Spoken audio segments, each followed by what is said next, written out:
चीन के जनवादी गणराज्य का संविधान।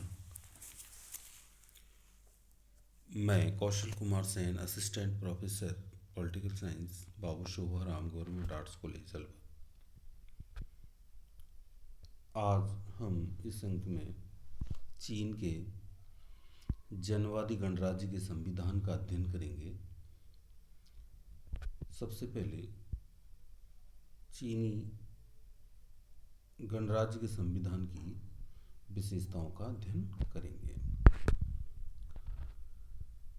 1982 के चीनी संविधान की पृष्ठभूमि कि आखिर 1982 का जो संविधान है वो किस पृष्ठभूमि में तैयार किया गया।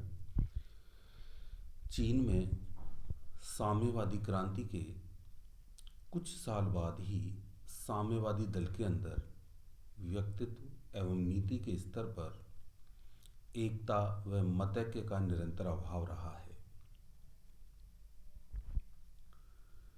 अतः साम्यवादी व्यवस्था के संवैधानिक स्थायित्व की समस्या को सुलझाने का एकमात्र सरल एवं बुद्धिसंगत उपाय यही समझा गया है कि साम्यवादी दल में साम्यवाद विरोधी अर्थात क्रांति विरोधी एवं संशोधनवादी तत्वों का समय समय पर सफाया किया जाए तथा आवश्यकता अनुसार समय समय पर नए संविधानों की रचना की जाए। प्रारंभिक अस्थायी संविधान 1 अक्टूबर 1949 से 3 नवंबर 1954 तक चीन में जनवादी गणराज्य का कोई संविधान नहीं था। इस काल में चीन का शासन 3 ऐसे प्रलेखों के आधार पर किया जाता था जिन्हें व्यवहार में अस्थायी संविधान कहा जाता है। तो प्रारंभिक अस्थायी संविधान के बाद क्रमशः 1954, 1975 व 1978 में बनाए गए तीनों संविधानों की रचना इसी पृष्ठभूमि में की गई थी और 1982 में निर्मित चीनी संविधान भी इसका अपवाद नहीं है। चीनी साम्यवादी व्यवस्था के महानायक माओ की मृत्यु के बाद उभरे नेतृत्व की सबसे बड़ी चिंता यही थी कि भविष्य में चीन विस्फोटक राजनीतिक दौर से न गुजरे। अतः 4 दिसंबर 1982 को 5वीं राष्ट्रीय जन कांग्रेस के 5वें अधिवेशन की पूर्ण बैठक में गुप्त मतदान के द्वारा चौथे संविधान जिसे जो वर्तमान संविधान है को स्वीकार किया गया और यह संविधान उसी दिन से लागू भी किया गया।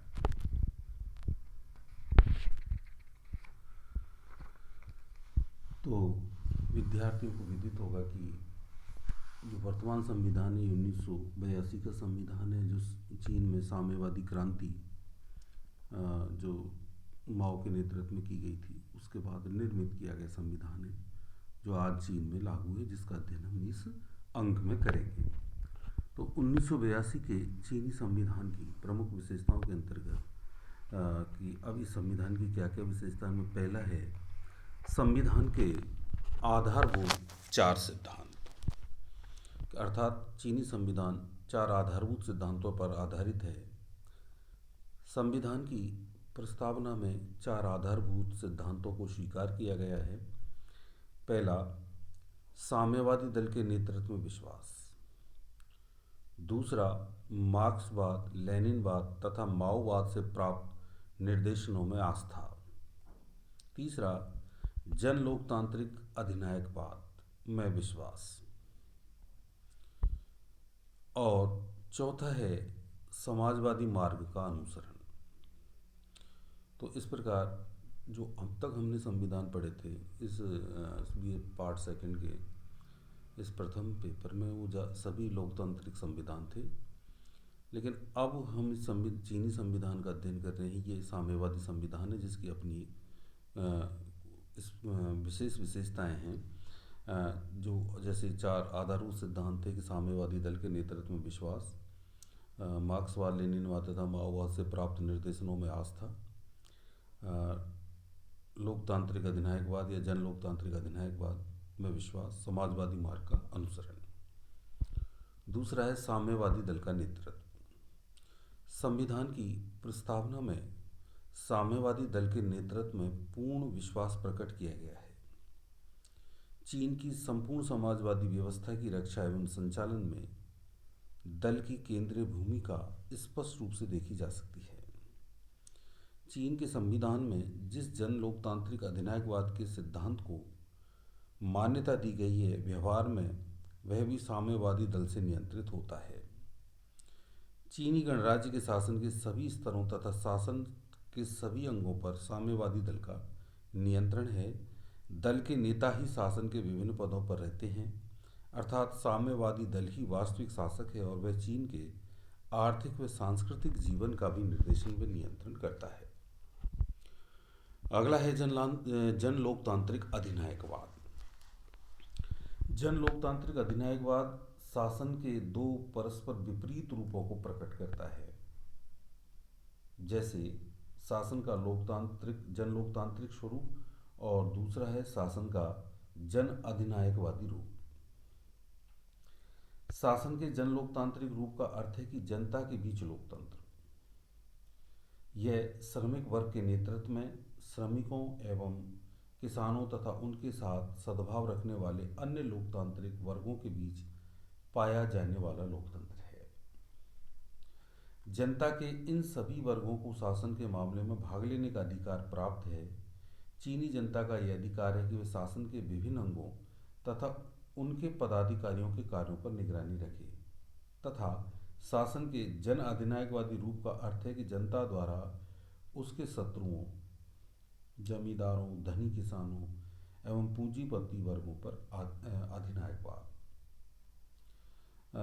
संक्षेप में हम ये मान सकते हैं कि लोकतांत्रिक अधिनायकवाद के अंतर्गत जनता की बहुसंख्या, जिसमें श्रमिक वर्ग, किसान या अन्य सहयोगी, का अल्पसंख्यक पूंजीपति वर्ग पर नियंत्रण।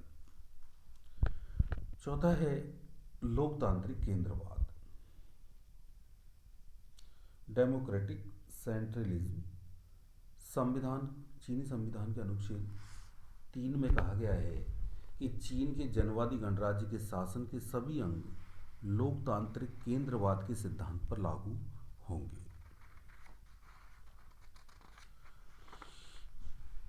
लोकतांत्रिक केंद्रवाद में लोकतंत्र का तात्पर्य चीन में स्थानीय स्तर से राष्ट्रीय स्तर तक की सभी जनसभाओं का गठन जनता द्वारा लोकतांत्रिक निर्वाचन पद्धति से किया जाता है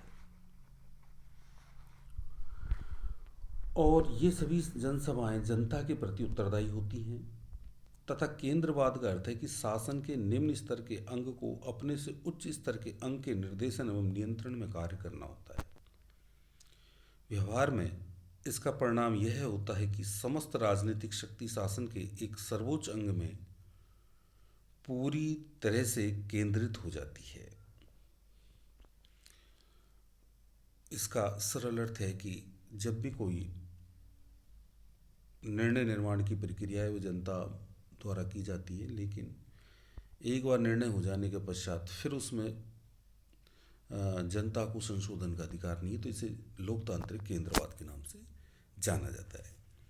पांचवा है समाजवादी आध्यात्मिक सभ्यता का निर्माण। मूलतः समाजवाद एक भौतिक दर्शन है, अतः इस समाजवाद की स्थापना के लिए 1982 का संविधान समाजवादी आध्यात्मिक सभ्यता के निर्माण पर जोर देता है।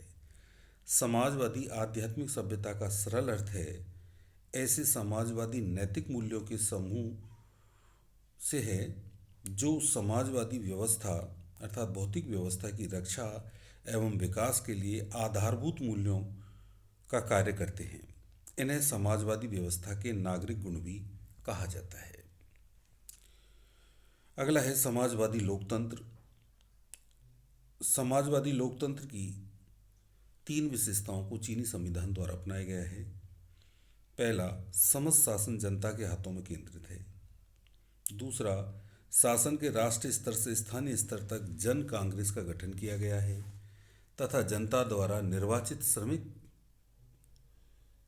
किसान तथा अन्य साधारण वर्गों के लोग इसके सदस्य होते हैं। जनता न केवल शासन संबंधी मामलों पर नियंत्रण रखती है, अपितु सामाजिक, आर्थिक तथा सांस्कृतिक मामलों पर भी नियंत्रण रखती है। अगला है एकात्मक राज्य व्यवस्था। एकात्मक शासन प्रणाली के अनुसार चीन में भी संपूर्ण शासन सत्ता का निवास केंद्रीय सरकार में है और शासन सुविधा की दृष्टि से केंद्र द्वारा स्थानीय इकाइयों को सत्ता का हस्तांतरण किया गया है।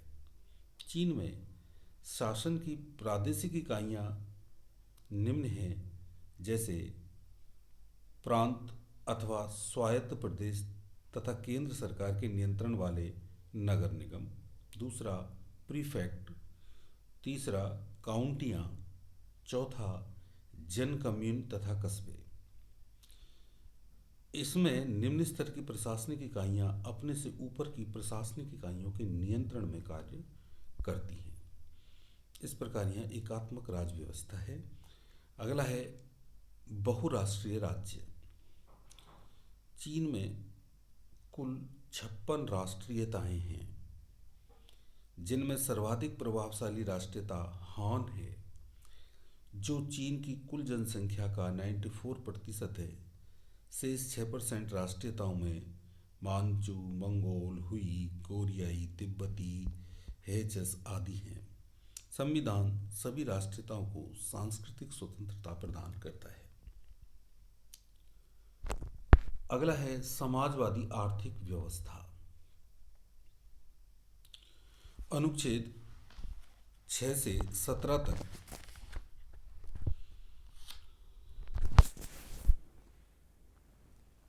समाजवादी आर्थिक व्यवस्था का उल्लेख किया गया है, जिसमें उत्पादन के साधनों का पूर्ण व अंतिम स्वामी श्रमिक वर्ग एवं उसके अधीनस्थ सहयोगी वर्ग है। जैसे पहला है राजकीय क्षेत्र। चीन में उत्पादन के प्राकृतिक साधनों पर राज्य का स्वामित्व है। दूसरा कम्यून क्षेत्र। चीन के ग्रामीण एवं शहरी इलाकों में आत्मनिर्भर आर्थिक इकाइयों को कम्यून क्षेत्र में रखा गया है।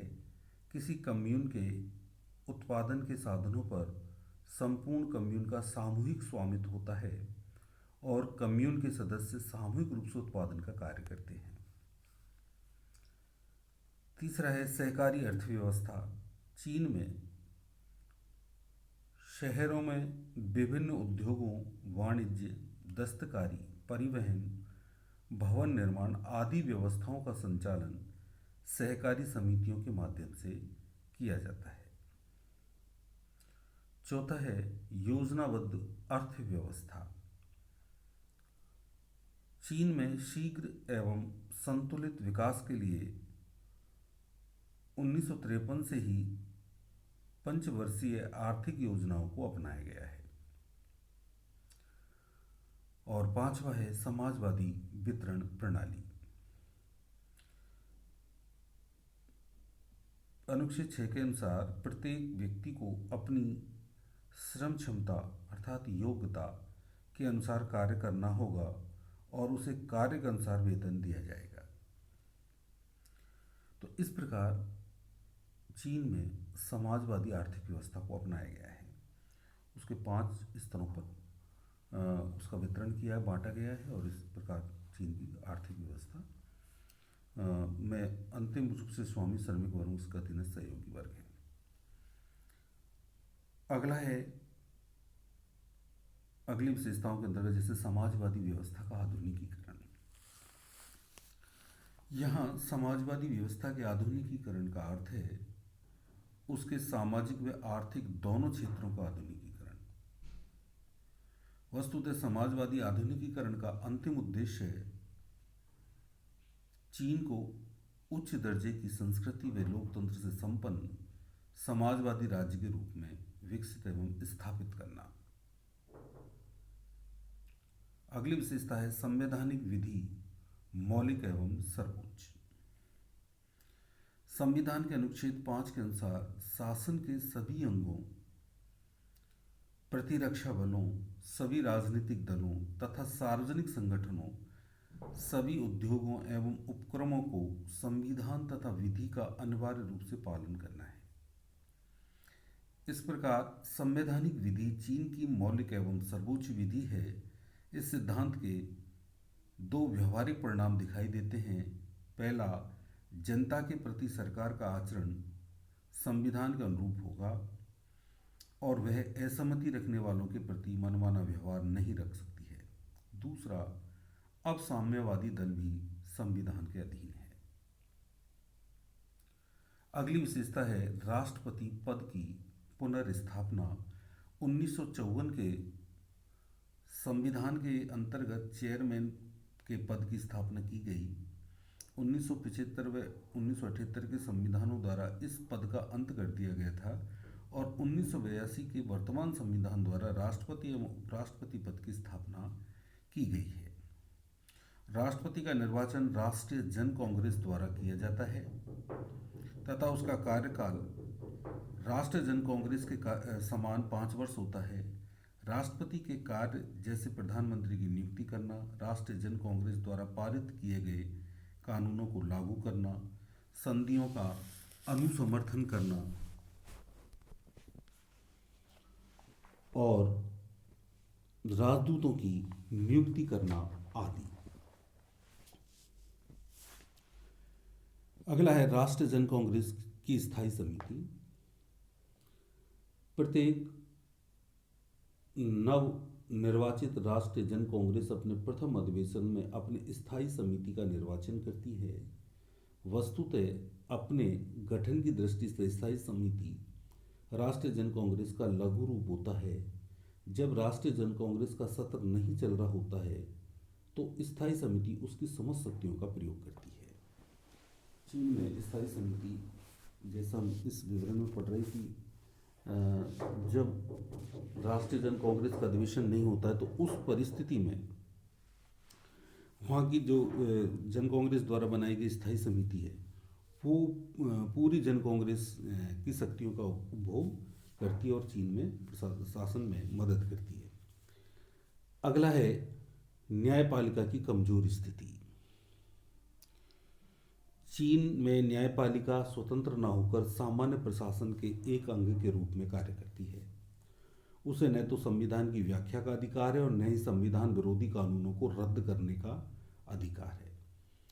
उसे नागरिकों के मौलिक अधिकारों की रक्षा का भी अधिकार नहीं है। चीन में स्थायी समिति को सर्वोच्च जन न्यायालय के कार्यों का निरीक्षण करने का अधिकार है, अर्थात सर्वोच्च जन न्यायालय स्थायी समिति के प्रति उत्तरदायी है। अगली विशेषता है केंद्रीय सैनिक आयोग की स्थापना। 1982 के संविधान की एक प्रमुख विशेषता यह है कि चीन में पहली बार एक केंद्रीय सैनिक आयोग की स्थापना की गई है। 1982 के संविधान में चीन के राष्ट्रपति को चीनी सेनाओं का सेनापति घोषित नहीं किया गया है और उसका केंद्रीय सैनिक आयोग पर भी कोई नियंत्रण नहीं है। वस्तुतः केंद्रीय सैनिक आयोग का चेयरमैन ही चीन का सर्वोच्च सेनापति होता है। अगला है विदेश नीति संबंधी सिद्धांत। कुछ प्रमुख सिद्धांत चीनी संविधान में पाए जाते हैं, जैसे चीन का भविष्य पूरी दुनिया से बंधा हुआ है। दूसरा, चीन विश्व शांति एवं मानव प्रगति के लिए सदैव प्रयत्नशील रहेगा। तीसरा, चीन एक स्वतंत्र विदेश नीति का पालन करेगा। चौथा, चीन विश्व स्तर पर साम्राज्यवाद उपनिवेशवाद का विरोध करेगा। अगला है नागरिकों के मौलिक अधिकार। संविधान के अध्याय 2 के अनुच्छेद 33 से 50 तक मौलिक अधिकारों का विवरण दिया गया है तथा अनुच्छेद 51 में इन अधिकारों पर लागू होने वाले प्रतिबंधों का उल्लेख किया गया है। प्रमुख अधिकारों में जैसे आर्थिक अधिकार, इनमें काम, विश्राम एवं बीमारी की दशा में राज्य से सहायता पाने का अधिकार, दूसरा, जैसे राजनीतिक अधिकार, 18 वर्ष या उससे अधिक आयु के व्यक्ति को मताधिकार, सरकारी अधिकारियों के गैरकानूनी आचरण के विरुद्ध शिकायत दर्ज करने का अधिकार आदि। सामाजिक एवं सांस्कृतिक अधिकार, तीसरा, शिक्षा का अधिकार, विज्ञान, कला, साहित्य तथा संस्कृति के क्षेत्र में अनुसंधान एवं सृजन का अधिकार। चौथा है व्यक्तिगत स्वतंत्रताएं, जैसे भाषण, अभिव्यक्ति, सभा प्रदर्शन की स्वतंत्रता, हड़ताल का अधिकार, धर्म पालन की स्वतंत्रता आदि। इस प्रकार ये कुछ मौलिक स्वतंत्रताएं चीन में हैं। और अगला है कुछ अन्य विशेषताओं के अंतर्गत, जैसे ये चीनी संविधान संक्षिप्त, लिखित एवं निर्मित संविधान है। इसमें एक प्रस्तावना, 4 अध्याय तथा 138 अनुच्छेद हैं।